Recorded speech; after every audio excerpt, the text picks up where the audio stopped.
The term GOAT, or greatest of all time, is thrown around a lot, and wrestling is no exception. But in both wrestling and sports, it's such a hard thing to determine who really is the greatest of all time, because every era of that particular profession is different. It had its own context, its own meta, if you will, its own restrictions in terms of technology and knowledge, and what was culturally acceptable and what. So I tend to more like the term GOATs of eras, because every era, every period of around 5 to 10 years in most, athletic endeavors have their own meta-narrative going on, have their own context and rule changes and cultural norms. So for professional wrestling, I'm just going to bring together a bunch of eras and give my very subjective opinion on who was the best in every era, for both men and women. Let's get started. The 30s and 40s is arguably where professional wrestling truly began to become a cultural force in North America.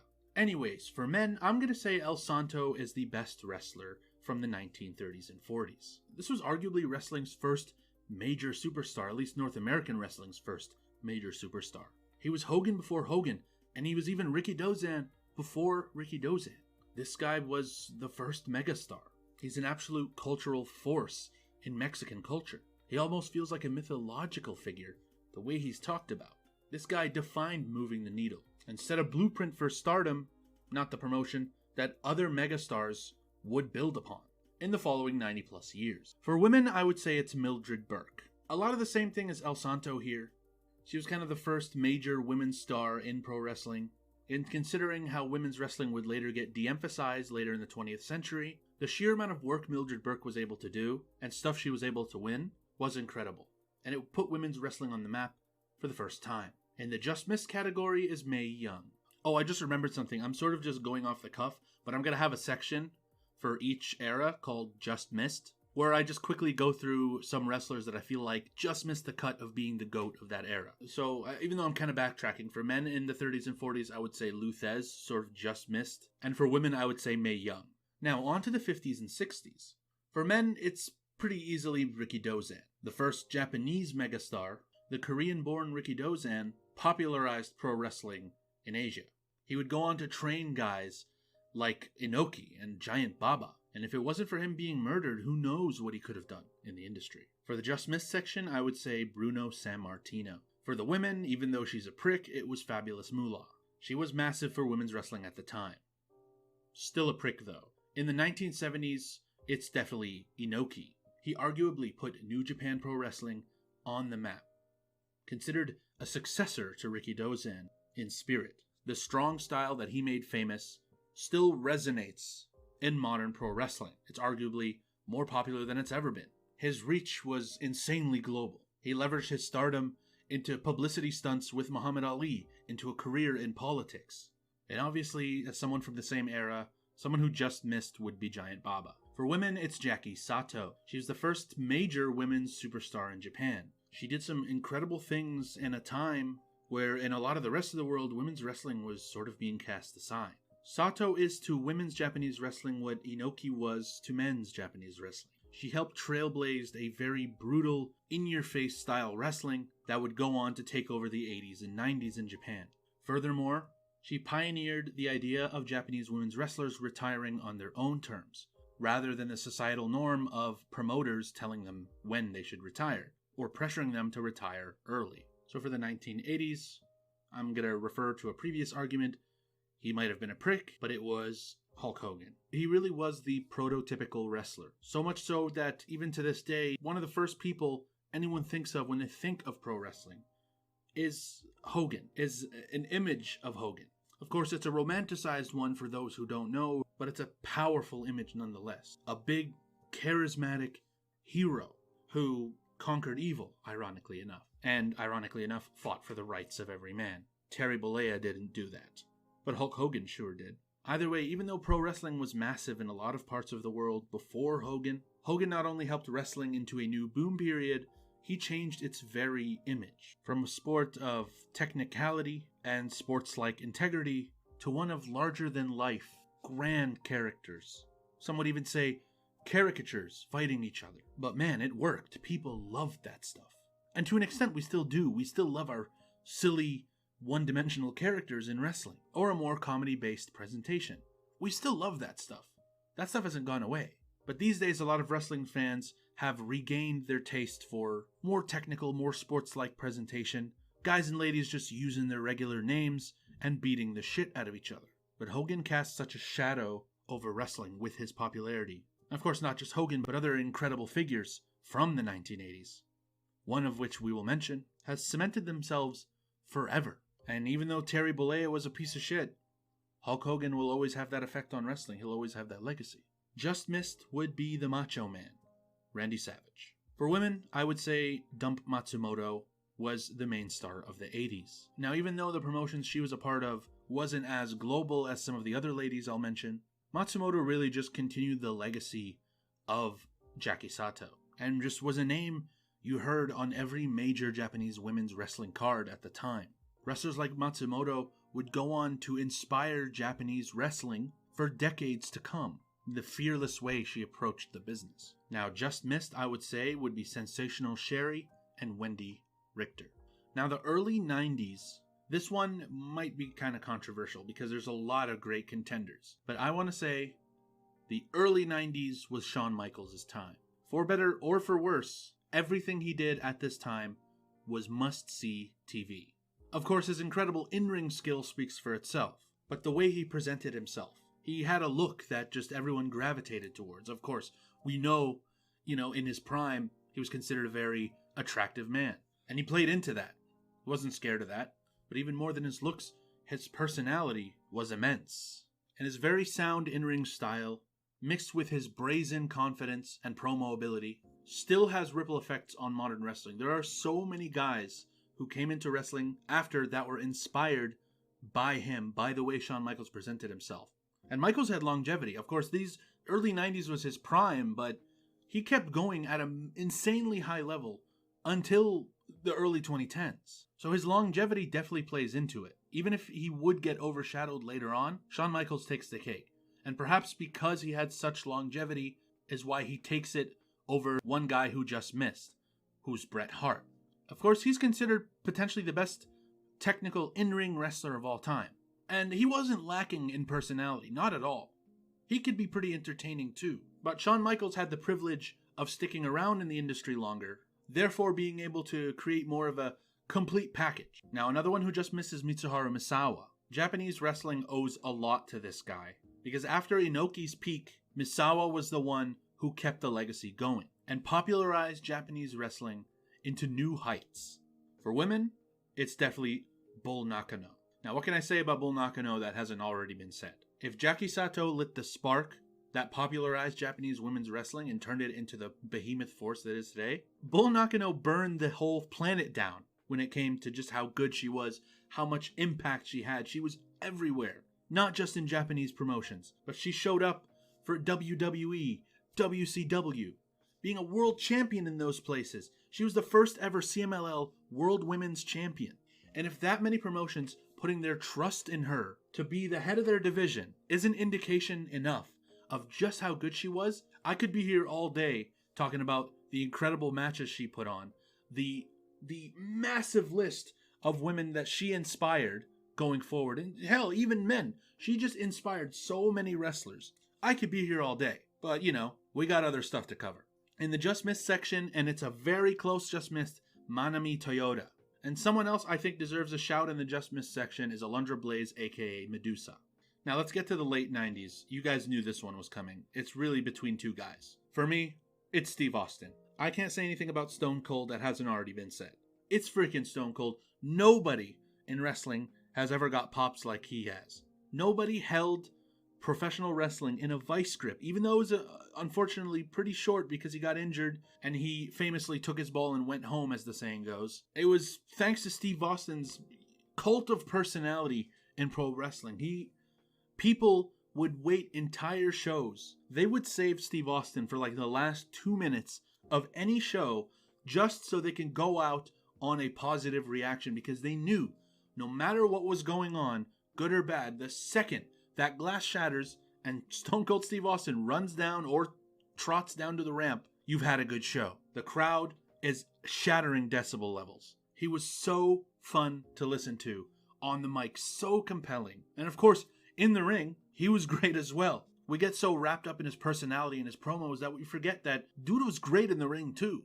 Don't get that wrong. He had such intensity. He was great at selling. He was great at dishing out offense. This is probably the most obvious one.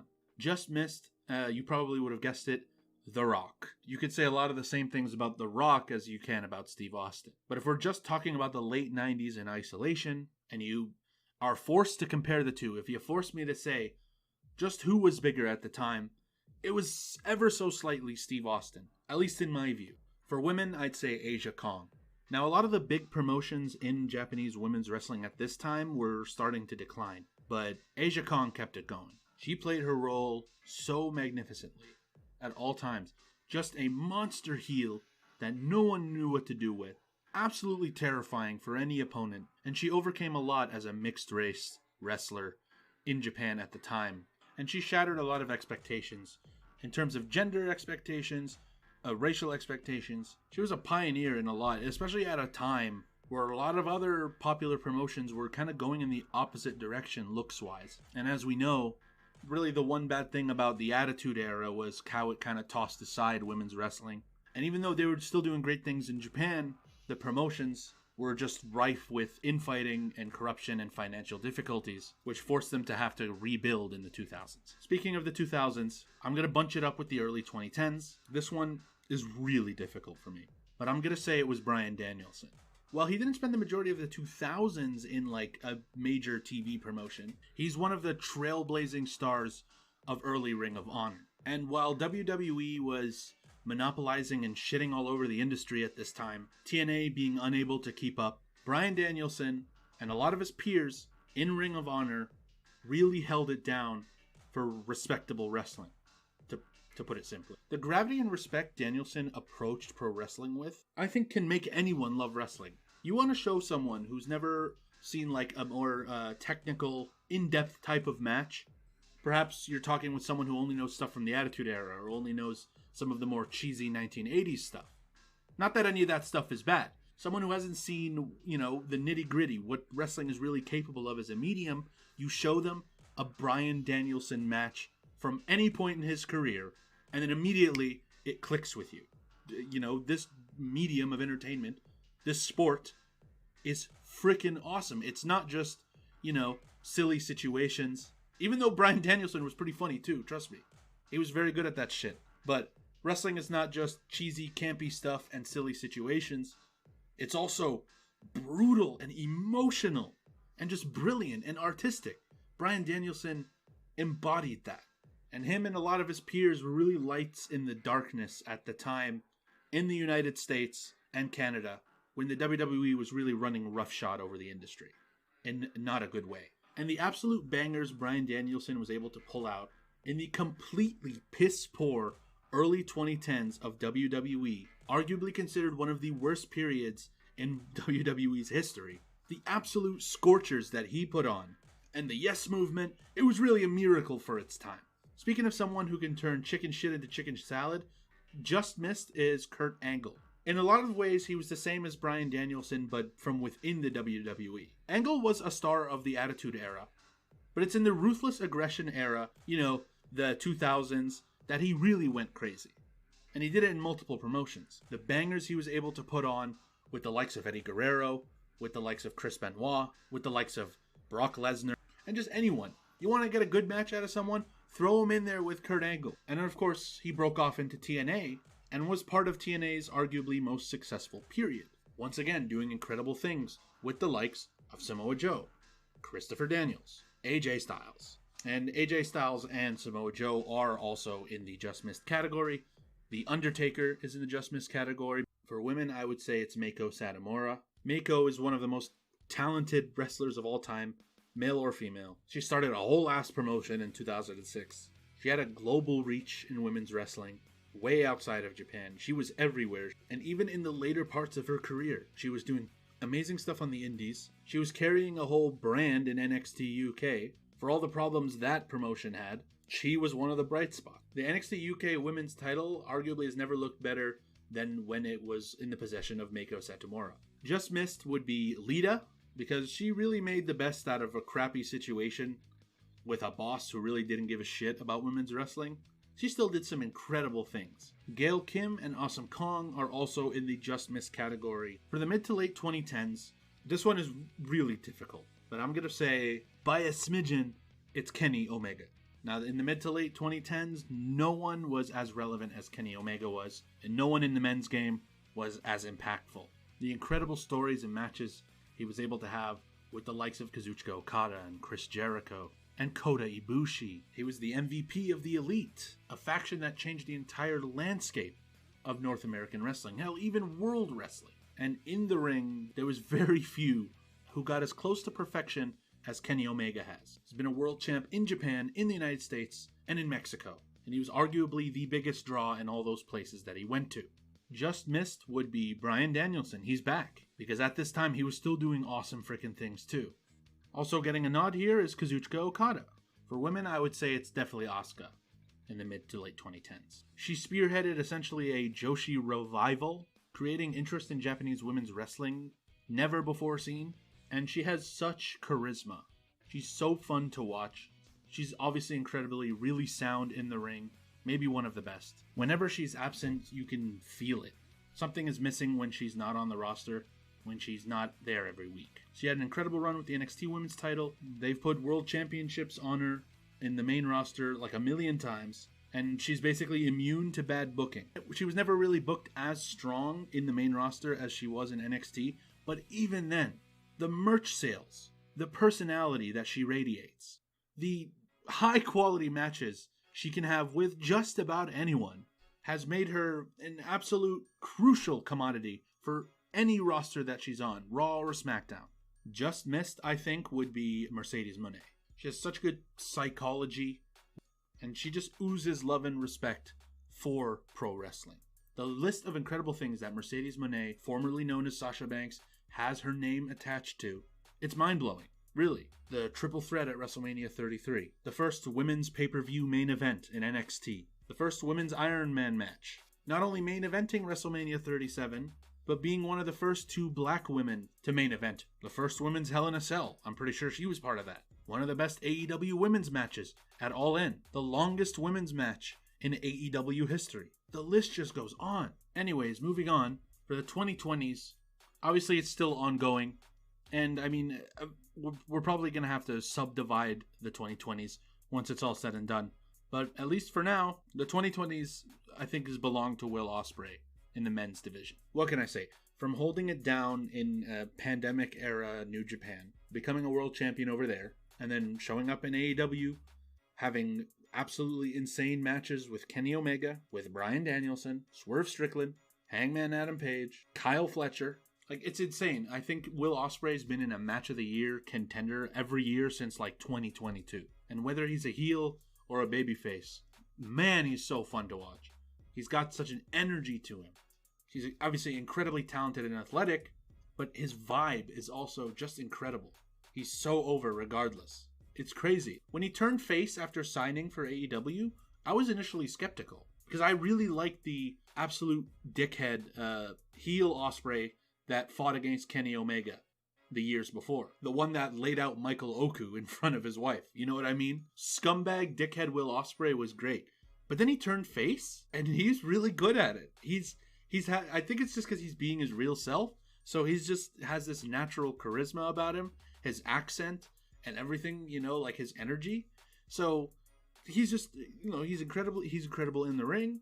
He's super over outside the ring. He can be a heel or a face. And no matter who you put him in against, this dude, he's going to go absolutely crazy. Will Ospreay treats every match he's in like he's in a WrestleMania or All-In main event. You know what I'm saying? Now, just missed is Bryan Danielson. He's back. Danielson, super prevalent across this video. The only reason he's not in the other decades is because he was either a baby or wasn't born, so he couldn't be good yet. Sorry, I don't know if you guys can tell. I'm a big fan of Bryan Danielson. But yeah, and others in the just missed category for the 2020s are Hangman Adam Page, Seth Rollins, and Cody Rhodes for the men. For the women, the absolute GOAT of the 2020s so far has been Io Shirai, even going as far back as her being in NXT in 2020 and 2021. She became the NXT Women's Champion in 2020 during the pandemic and had some incredible matches with Sasha Banks, aka Mercedes Moné, Shotzi Blackheart, Rhea Ripley, Candice LeRae, and then she went to the main roster. Once again, she didn't miss a step, being involved in incredible programs with Bayley, with Rhea Ripley, with Bianca Belair. She can do hard hitting, she can do technical, she can go up in the air. I mean, she's become a staple of the War Games match. Now, if you have a women's War Games match without Io Shirai, it doesn't feel right. You know what I mean? And thus far, she really has been the best women's wrestler in the world.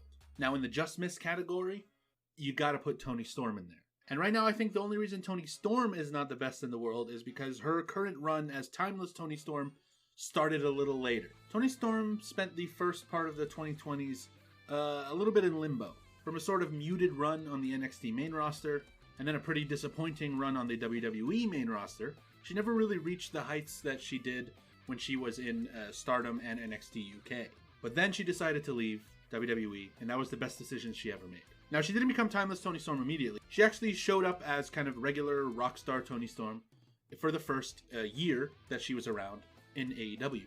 But she was pretty good then anyway. Like, she had an all-time match with Jamie Hayter as regular Toni Storm. She was a world champion twice over before becoming Timeless Toni Storm. So it was already pretty good. And then she decided to change her character. And Timeless Toni Storm is maybe, in terms of personality, the most entertaining women's wrestler in the world. It's so exciting. Every week, you wait in anticipation for her to get on the mic and say something insane and say something hilarious. And in the same vein, she can say something really freaking cool too. Then she'll go in the ring and have an incredible match. She's not just a good talker. You know what I'm saying? We already know her in-ring ability. So now she's just combining it with an incredible character. The things she's done since she became Timeless Toni Storm. The feud with Mariah May. The Mercedes Moné feud and match at All In. Her great match with Athena. The things she's able to get away with every week. The things she's able to say. And every week she comes up with something new to say. At least as of this recording, her shtick has not felt old. She can show up every week with the same spotlight, the same music, the same hairdo, and with the same accent. But she'll find a way to make it fun. She'll find a way to make it new. She'll find a way to make it exciting. And you know, if things keep progressing, she's really in the conversation for best in the world right now, as things are going. Other people in the Just Miss category would be Rhea Ripley, Becky Lynch, Mercedes Moné, she's back. She's had a great 2020s as well. Mayu Iwatani, and Athena. Anyway, thanks everyone for watching. So those are my opinions. I'm sure everyone's going to agree 100%, and there's going to be no fights. And again, that's assuming anyone's even going to watch this. This is going to get like 5 views. See ya.